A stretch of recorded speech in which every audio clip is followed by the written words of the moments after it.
Welcome friends.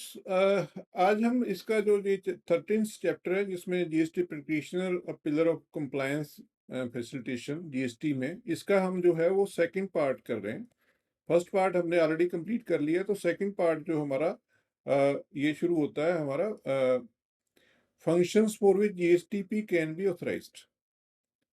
तो concept क्या है, जीएसटी प्रैक्टिशनर क्या है, कौन हो सकता है, ये सब हमने कर लिया।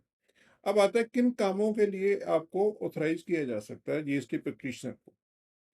तो कोई भी रजिस्टर्ड पर्सन जो है वो ऑथराइज कर सकता है, और इसके लिए रूल है 83(6). 83(6) में जो है वो ये फंक्शंस दिए हैं किस किस काम के।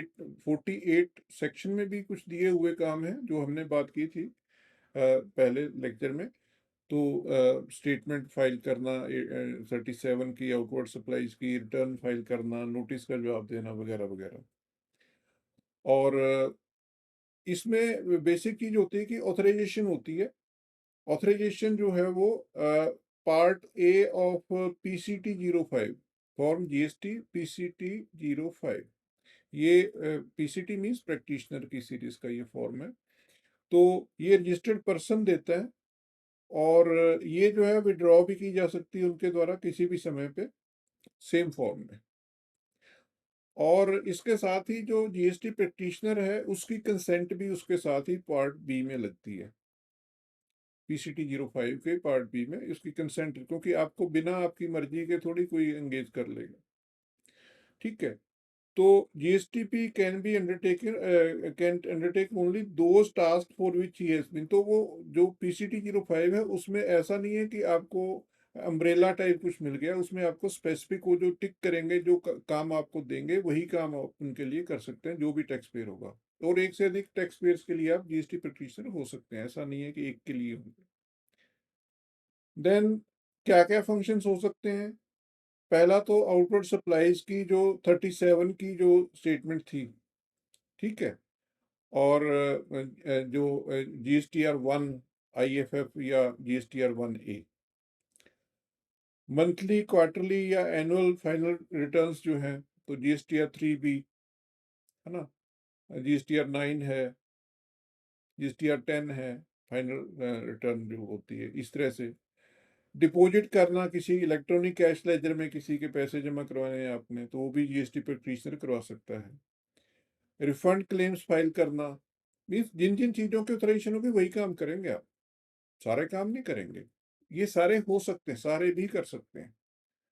Filing application for amendment cancellation of registration, लेकिन ये भी ऑथराइजेशन। और आगे हम बात करेंगे कि ये कब हो सकता है। क्या कोई जीएसटी प्रैक्टिशनर कुछ कह दे डिपार्टमेंट को तो क्या डिपार्टमेंट कर ही देगा? नहीं। कुछ चीजें हैं जो कर ही देगा, कुछ चीजें जिनके लिए समय दिया जाएगा, टैक्स पेयर को समय दिया जाएगा कि इस समय तक आप जो है वो इसकी कंसेंट दो कि क्या वाकई ये करना है। और उसमें से भी कुछ चीजें ऐसी हैं जो कंसेंट की वेट करती हैं, और कुछ चीजें ऐसी हैं जो समय सीमा निर्धारित है कि इस समय के बाद अगर कंसेंट नहीं आती तो ठीक है, आपकी कंसेंट आ गई, हो गया। लेकिन कुछ चीजें ऐसी भी हैं जहाँ कंसेंट नहीं आएगी तो नहीं होगी। आगे हम देखते हैं। तो foreign information for generation of E way bill. अब जॉब वर्क के चालान बनाने हैं, ITC 04 वगैरह भरना है। उसके बाद enrolment under section 58, sorry rule 58, जो वेयर हाउसिंग का है। वेयर हाउसिंग या ट्रांसपोर्ट वाले भी तो है ना, उनको भी जो एक एनरोलमेंट लेनी है। तो जैसे लॉजिस्टिक्स का काम आजकल होता है, तो उनको भी, उनके लिए भी जीएसटी पिटिशन काम कर सकता है। और कंपोजिशन में जाना है किसी नॉर्मल टैक्स पेयर को, या कंपोजिशन से वापस आना है, तो उसके लिए भी उसके बिहाफ पे जीएसटी प्रैक्टिशनर जो है वो अप्लाई कर सकते हैं। तो ये तो हो गया आपके फंक्शंस। अब कुछ जो फंक्शनल स्कोप जो है जीएसटी प्रैक्टिशनर का, उसकी अगर बात करें तो कंसेंट वर्सेस कंपीटेंस। तो आपको ऑथराइज तो कर दिया, लेकिन क्या आपने, आपको ऑथराइज तो कर रखा है सब कामों के लिए, लेकिन आपने कोई काम किया तो क्या सिस्टम अपने आप मान लेगा? वही जो बात हम पहले कर रहे थे। तो इसमें प्रीवियो टू सब रूल 8, उसके बाद सब रूल 7 एंड सब रूल 9, ये इसके लिए रेलिवेंट है। तो सेक्शन 48 जो है वो, इसको अगर हम रूल 83 के साथ रेड्यूट करते हैं तो इसमें जो है वो स्टेट्यूटरी रोल आता है जीएसटी प्रैक्टिशनर का। तो आप कंप्लायंस फैसिलिटेटर के तौर पे काम कर रहा है, और इसमें काफ़ी सारे फंक्शंस हैं जो उसको करने हैं लीगल फ्रेमवर्क में रहते हुए। और इसमें थ्रेशोल्ड भी है ऑथराइजेशन का कि कुछ फंक्शंस ऐसे हैं जिसमें सिर्फ टेक्निकल कंपिटेंस चाहिए, कुछ ऐसे फंक्शंस हैं जिसमें explicit consent from the principal tax payer चाहिए, कि कंसेंट के बिना नहीं होगा। आपने मतलब जीएसटी पिटिशनर ने अप्लाई तो कर दिया, लेकिन एप्लीकेशन तब एक्सेप्ट होगी जब जो प्रिंसिपल है वो, मींस जो टैक्स पेयर है वो उसको कंसेंट देंगे। तो वो उनको ऑनलाइन अवेलेबल किए जाते हैं फॉर्म। ऐसा नहीं है कि उनको कोई पूछेगा या वो खुद ही बताएंगे, ऐसा नहीं है। It is made available to him. तो अब जैसे इसमें यह है कि function requiring confirmation but deemed confirmation. अब जैसे रूल 87 83 सब रूल 7 है 83 का, तो उसमें कुछ फंक्शंस हैं। उसमें समय सीमा, समय सीमा है कि आप को भेजा गया टैक्स पेयर, जीएसटी पिटीशन ने अप्लाई किया, टैक्स पेयर को उसकी इंटीमेशन भेजी गई और उसको कहा गया भाई कंसेंट दो, कंसेंट नहीं दी उस समय में तो डीम्ड कंसेंट। तो ये कौन सा फंक्शन है? फर्निशिंग स्टेटमेंट 37 में आउटवर्ड सप्लाईज की जो स्टेटमेंट है वो उस तरह से। और ये 37 की आ गई आउटवर्ड सप्लाईज की। और इसके बाद जीएसटीपी में file the statement made available to the registered person on common portal. Confirmation is sought from him via email, SMS भी जाता है उनको उनके रजिस्टर्ड नंबर पे। और कोई रिस्पॉन्स अगर नहीं आता ड्यू डेट तक, या कंफर्मेशन नहीं आती, तो डीम्ड कंफर्मेशन है और उसके बाद वो फाइल हो जाएगी स्टेटमेंट। और ये सिर्फ स्टेटमेंट के बारे में, रिटर्न के बारे में ऐसा नहीं है। अब कुछ ऐसे फंक्शंस हैं जिसमें कंसेंट चाहिए। तो 83(8) इसका प्रीजो है, वो कहता है कि ये फंक्शन क्या है, लीगल कंसिक्वेंसेज हैं उसके। इरिवर्सिबल चेंज अगर कोई करना है, कि वो कुछ ऐसा चेंज करना चाहता है, जीएसटी प्रैक्टिशनर को अथॉरिटी तो है, अप्लाई कर सकता है, लेकिन भाई जब तक सिस्टम वो पूछेगा मालिक को, जो जिसने जो टैक्स पेयर है, कि भाई आपने आपको चाहिए क्या ये। तो ये फंक्शन जीएसटीपी कर तो सकता है, लेकिन ऑथराइज्ड है, लेकिन prior confirmation from registered person is must. मतलब जीएसटी पिटीशन ने फाइल की एप्लीकेशन और उसके बाद जो है वो उसको मेड अवेलेबल किया जाएगा टू जीएसटी जो टैक्स पेयर है, और टैक्स पेयर की कंसेंट के बिना वो प्रोसेस नहीं होगी। ये क्या चीजें हैं? रिफंड एप्लीकेशन है, amendments to cancellation of registration, amendment या कैंसिलेशन। तो कोई अमेंडमेंट करनी है या कैंसिलेशन करनी है जीएसटी, तो ये भी मतलब बिना उसकी उसके नहीं कंसेंट की। Intimation to opt for composition scheme, intimation to withdraw from composition scheme. तो ये वो फंक्शंस हैं जिसमें कंसेंट जो है वो चाहिए। अब इसमें एक और आता है कि non confirmation scenario in case of furnishing of returns. तो रिटर्न्स के केस में यहाँ आप देखिए, यहाँ रिटर्न्स नहीं है, ठीक है। तो अब रिटर्न की तो ड्यू डेट होती है, लेकिन उसके लिए अलग से एक सब रूल है, सब रूल 9। वो कहता है कि consent via part B of GST practitioner, ये जो क्लॉज ए है वो कह रहा है कि प्री कंडीशन है कि on behalf of registered person अगर जीएसटीपी ने कोई अप्लाई करना है तो उसके उसके पास कंसेंट होनी चाहिए। Without this consent GSTP can not access the tax payers profile. तो पहले तो उसने पीसीटी 05 में जो फॉर्म भरा था, कंसेंट दी थी पार्ट बी में, है ना, पार्ट बी में कंसेंट दी थी कि हाँ मैं करने के लिए तैयार हूँ। तो फिर वो उस टैक्स पेयर के प्रोफाइल को एक्सेस कर सकता है, और उस टैक्स पेयर के बिहाफ पे ये एज जीएसटीपी अप्लाई कर रहा है। सिस्टम को पता है कि ये जीएसटीपी ने अप्लाई किया है, टैक्स पेयर ने खुद नहीं किया। खुद किया होता तो वो नहीं पूछता कि आपको करना है।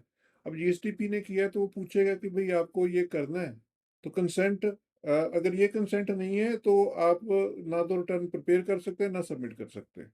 मतलब पार्ट बी की कंसेंट पहले तो पीसीटी 05 में पार्ट बी में कंसेंट आपकी होनी चाहिए और उसकी तरफ से ऑफर होनी चाहिए। और अब दूसरा है कंफर्मेशन ऑफ एक्यूरेसी। ये क्लॉज बी है 89 83(9) का जो है वो। तो ये क्लॉज क्या कहती है कि before confirming submission of a statement prepared by GSTP the registered person must ensure return is factually correct. This links with 83(7), तो जिसमें डीमिंग प्रोविजन एक्सेप्टेंस के हैं। अब स्टेटमेंट तो एक्सेप्ट हो जाएगी डीमिंग प्रोविजन में, लेकिन रिटर्न नहीं होगी। तो no confirmation received by due date वो होगी। लेकिन this clause reinforces that responsibility for accuracy of correctness of return lies with the registered person. Statement is first part, 3B is last part, जो state final return जो file होनी, जैसे 3B हम बात कर रहे हैं, एक रिटर्न की बात कर रहे हैं। तो अब इसकी इम्प्लीकेशंस क्या हैं? अब इसमें शेल शब्द का यूज हुआ है, तो शेल का मतलब जो क्लॉज बी है उसमें यही है कि पॉजिटिव ओब्लिगेशन है ऑन रजिस्टर्ड पर्सन। तो अब 83(7) में क्या था कि कोई लीगल फिक्शन डीम्ड कंफर्मेशन का जैसे था उसमें, लेकिन यहाँ पे नहीं है। यहाँ पे भाई वो तो उसको देनी ही है, अगर नहीं देते तो नहीं होगा। तो which means statutory responsibility remains active and unfulfilled until explicitly discharged. तो अगर वो टैक्स पेयर उसको कंसेंट देता ही नहीं है ये कि ये सही है, मेरी जो रिटर्न है ये सही है, उसको भेजा गया कि भाई ये रिटर्न फाइल हो रही है, आप बताइए इसकी एक्यूरेसी और करेक्टनेस जो है, वो कहते वो रिस्पॉन्ड ही नहीं कर रहा, तो वो पड़ी हुई है, कुछ नहीं होगा उसका। लेकिन स्टेटमेंट के केस में क्या था, उसने डाली प्रैक्टिशनर ने और टैक्स पेयर को भेजी गई, भाई इसको चेक कर लो, तो उसने कुछ नहीं किया, तो वो डीम्ड फाइल है, वो फाइल हो जाएगी, लेकिन रिटर्न नहीं होगी, रिटर्न में मैंडेटरी है। तो अब इसमें एक और आता है कि ओब्लिगेशंस क्या है जीएसटीपी की। तो must prepare statements with due diligence, उनको पूरी ध्यान से जो है वो पूरी सावधानी से जो स्टेटमेंट्स तैयार करनी चाहिए। अपने डिजिटल सिग्नेचर भी उनके होंगे इलेक्ट्रॉनिकली, ऐसा नहीं है कि वो स्टेटमेंट भी मैंने तो बाहर बाहर ही, ऐसा नहीं है। यू प्रैक्टिशनर इज इन्वॉल्व, और लीगली ये कोई वो नहीं है कि किसी और के लॉगिन पे काम, अपने लॉगिन पे काम कर रहे हैं। तो 83(11) क्या कहता है कि डीम्ड एनरोलमेंट, जैसे डीम्ड रजिस्ट्रेशन होती है कि स्टेट में रजिस्ट्रेशन होगी तो सेंटर की डीम्ड है, तो सेंटर में होगी तो स्टेट में डीम्ड है, मतलब वाइस वर्सा। तो वही चीज एक तो ये है। और यहाँ पे तो क्या है कि एक स्टेट में अगर आपने एनरोलमेंट ले ली तो आपका जो है automatically enrolled in every other state आपको माना जाएगा। तो एक जीएसटी प्रैक्टिशनर को एक ही रजिस्ट्रेशन लेनी है, एक टैक्स पेयर की तरह नहीं है कि जहां जहां उसको काम करना है वहां पे उसको रजिस्ट्रेशन ले नो, एक ही रजिस्ट्रेशन से, सॉरी, उसको काम करना है। तो जो सब रूल 8 में 83 के दिए गए हैं उनके लिए इसको जो है वो जो जो भी फंक्शन उसको दिए गए हैं किसी भी टैक्स पेयर के द्वारा, तो उसको एक ही एनरोलमेंट से जो है वो उसका काम हो जाएगा। तो ये जो लीगल फिक्शन है ये इसलिए क्रिएट किया गया कि एक ही बंदे को 10-15 या एक से ज्यादा कई बार होता है ना कि दो दो चार चार लोग जो है उसके उससे काम करवा रहे हैं 3-4-5 स्टेट में। तो पैन इंडिया टैक्स है जीएसटी, तो ये कहीं भी जीएसटी प्रैक्टिशनर किसी स्टेट में उसको स्टेट वाइज रजिस्ट्रेशन की जरूरत नहीं है। तो अगर ये ना होता है 83(11) तो उसको क्या करना पड़ता, उसको सेपरेटली हर स्टेट में एनरोलमेंट लेनी पड़ती है ना।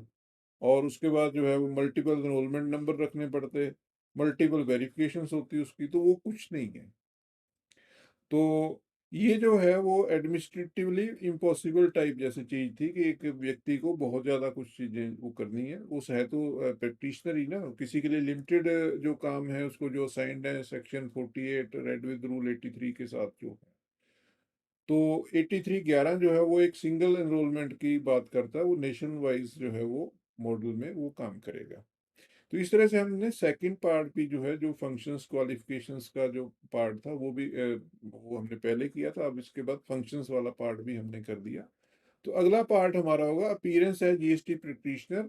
अब आप किसी अफसर के सामने पेश होना है, तो इसको हम नेक्स्ट लेक्चर में करेंगे। तो होप आपको ये सही लगा होगा, ये आपके बहुत इंपॉर्टेंट चीज है, इसमें आपका कैरियर जो है वो आपका बन सकता है।